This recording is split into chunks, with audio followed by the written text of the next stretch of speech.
सोहाव में एक महीने में 36 लोगों की हुई मौत। उत्तर प्रदेश के बलिया जनपद के सोहाव ब्लॉक के सोहाव गांव में बीते एक महीने में लगभग 36 लोगों की मौत होने से हड़कंप मच गया है।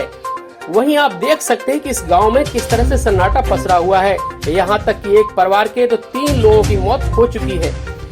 वहीं मृतक के परिजन का कहना है कि हमारे यहाँ बड़े भाई को सर्दी, खांसी और सांस लेने में दिक्कत हुई तो फिर फेफना ले गए, वहां से आजमगढ़ रेफर कर दिया गया। आजमगढ़ ले जाने के 10 दिन के बाद उनकी 17 मई को डेथ हो गई। कोरोना बताया गया था। लगभग 38 से 40 लोगों की गांव में मौत हो चुकी है।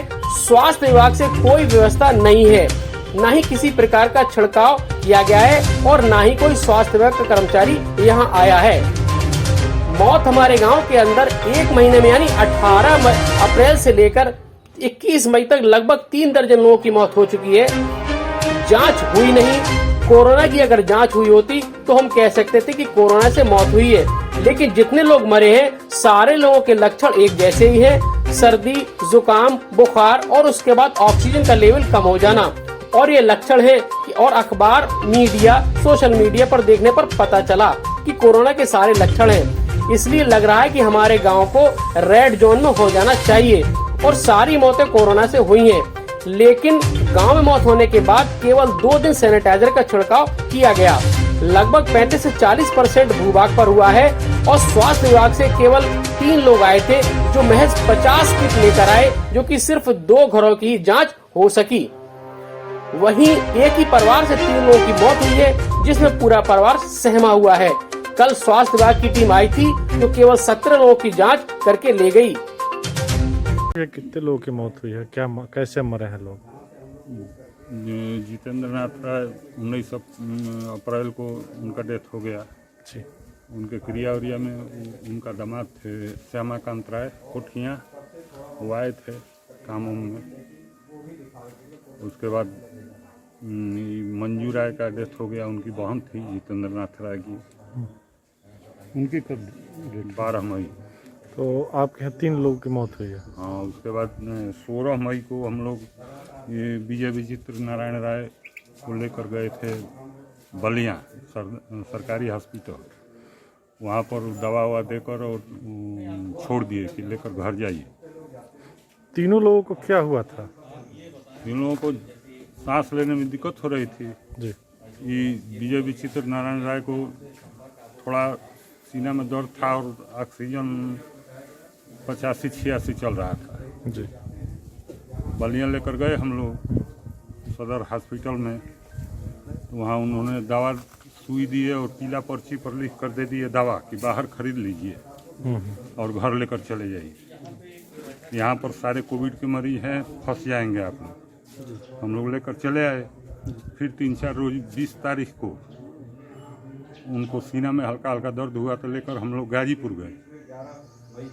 गाजीपुर पहुँचते पहुँचते गाड़ी में ही दम तोड़ दिए। उसी दिन वो कोठिया वाले लोग बनारस DRDA में दिखा रहे थे, वहाँ पर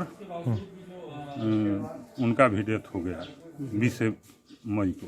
उनके दामाद थे जितेंद्र नाथ राय के दामाद थे कोठिया। जिला चिकित्सालय गए तो क्या डॉक्टर ने क्या बताया कि किस तरह की बीमारी हुई है? कहाँ बलिया? जी।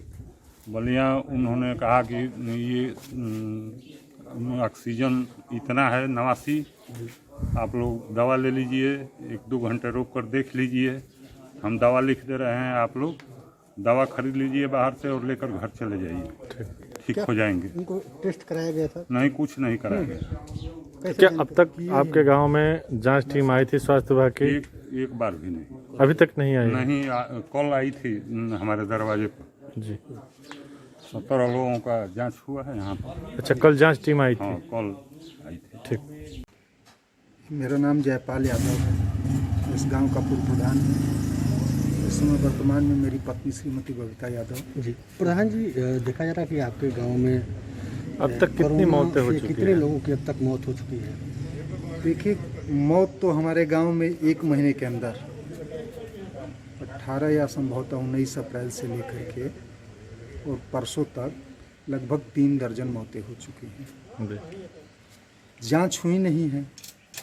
जब कोरोना की जांच हुई होती तो हम कहते कि कोरोना से मृत्यु हुई है, लेकिन जितने लोग मरे हैं सारे लोगों की डिजीज़ का नेचर एक ही था, सर्दी जुखाम बुखार आना और उसके बाद ऑक्सीजन लेवल कम हो जाना। और जो यह सिम्टम है अखबार टीवी की और सोशल मीडिया देखने के बाद पता चलता है कि कोरोना के सारे लक्षण हैं। इसलिए हमको लग रहा है कि हमारा गांव रेड जोन में हो गया है और सारी मौतें कोरोना की वजह से हुई हैं। तो क्या अब तक जिला प्रशासन की तरफ से आपके गांव में क्या व्यवस्थाएं की गई है? छिड़काव किया गया है, दवा का वितरण, क्या व्यवस्था अब तक हुई है आपके? देखिए, छिड़काव के मामले में अभी 2 दिन से हमारे गांव के बड़े भाई प्रवीण कुमार राय जी परसों या नरसों इधर 2-3 दिन पहले 3 घटनाएं ऐसी हुई हैं, बिल्कुल नौजवान लोग। एक तो लड़का नौजवान 35 साल की उम्र का था, इंजीनियर था। दूसरे मनीष कुमार राय जी इस गांव के संभ्रांत व्यक्ति थे। तीसरे एक ही परिवार में हमारे गांव के संभ्रांत व्यक्ति हैं श्री गिरजा प्रसाद राय जी, 2 पीढ़ी इस गांव के प्रधान रहे। उनके एक भतीजे, एक भतीजी, उनके खुद के एक बेटे और उनके भतीजे के एक दामाद, 4 लोग एक ही घर में 19 अप्रैल से लेकर के और 20 मई के बीच में 4 लोग मरे। मरने के बाद इतना हम लोग घबरा गए, पूरे गांव में घूम के देखे सन्नाटा छाया हुआ है, घरों में कहीं ताले लटक रहे हैं, दुकानें बंद हैं, गलियां सन्नाटा है। तो प्रवीण कुमार राय जी ने मुख्यमंत्री जी को, सहगल जी को और चीफ सेक्रेटरी को ट्वीट किया। ट्वीट करने के बाद थोड़ी सी हरकत हुई जिला प्रशासन में, और परसों दिन DPRO साहब और रेडियो पंचायत साहब दोनों लोग आए हमारे गांव में, यहीं पर आए भी थे। हम लोगों ने बताया कि हमारे गांव में न सैनिटाइजेशन हो रहा है, न जांच हो रही है, कुछ हो नहीं रहा है। तो 2 दिन फ्राइडे और सैटरडे 2 दिन सैनिटाइजेशन का काम हुआ। नियर अबाउट 35-40% गाँव के भूभाग पे जहाँ आबादी है वहाँ सैनिटाइजर छिड़काव किया गया। फिर आज संडे पड़ गया तो आज किसी का पता ही नहीं, आज कोई नहीं आया। ठीक। मेडिकल टीम के नाम पर कल 3 लोग आए थे हमारे गांव में। 3 लोग आए जांच करने के लिए, तो उनके पास केवल 50 किट था और 2 परिवार के लोगों का सैंपल लिए, उतने में ही उनकी सारी किट ख़त्म हो गई। मैं उनसे कहा कि भैया ऐसा कीजिए कि सबके यहाँ घूम के ले लिया जाए जो कराना चाहते हैं, जिनके अंदर लक्षण है और जिनके घर मौतें हुई हैं। तो उन लोगों ने कहा कि एक जगह आप इकट्ठा कर दीजिए। हम कहा एक जगह हम इकट्ठा कैसे कर पाएंगे, वो कौन सी जगह है? हमारे यहाँ PHC है, आप PHC पर बैठिए, टाइम बताइए कितने बजे से इतने बजे तक रहेंगे। मैं गांव में मुनादी करवा दे रहा हूँ। मुनादी कराने के बाद जिनके अंदर सिम्टम है और जो जांच करवाना चाहते हैं सारे लोग जांच करवा लेंगे।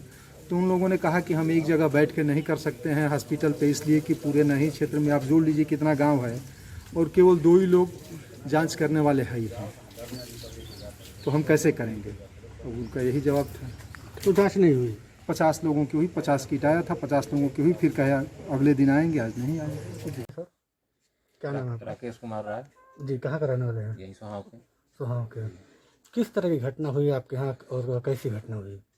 हमारे यहाँ हमारे बड़े भाई थे ये, और उनको सर्दी खांसी हुआ, थोड़ा बहुत दवाई वही लिए, उसके बाद जो है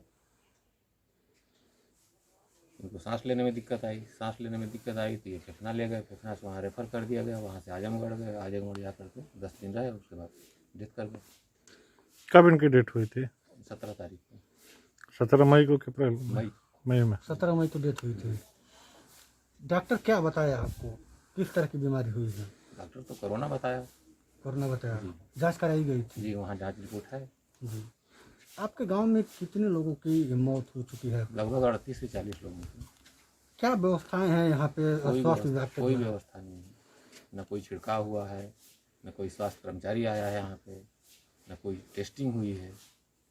सरकार तो कह रही है कि घर घर जाकर टेस्टिंग की जाएगी, लोगों को जो सुविधा मुहैया है, जिनके घर अगर किसी को खांसी और सर्दी जुकाम बुखार जो भी आ रहा है, उनको 8 प्रकार की दवाएं दी जा रही है। क्या इस तरह के सिस्टम किए जा रहे हैं कि नहीं आपके यहाँ? नहीं, हमारे यहाँ तो नहीं हुआ है, सरकार कह रही है तो अलग बात है। जी। आपके यहाँ से स्वास्थ्य विभाग जो केंद्र है आपके यहाँ कितनी दूरी है? 80 मीटर के आसपास है। 800 मीटर। 800 मीटर। यहाँ पे क्या डॉक्टर आते हैं या कोई टीम आती है? नहीं, कोई टीम नहीं है। हॉस्पिटल बंद रहता है।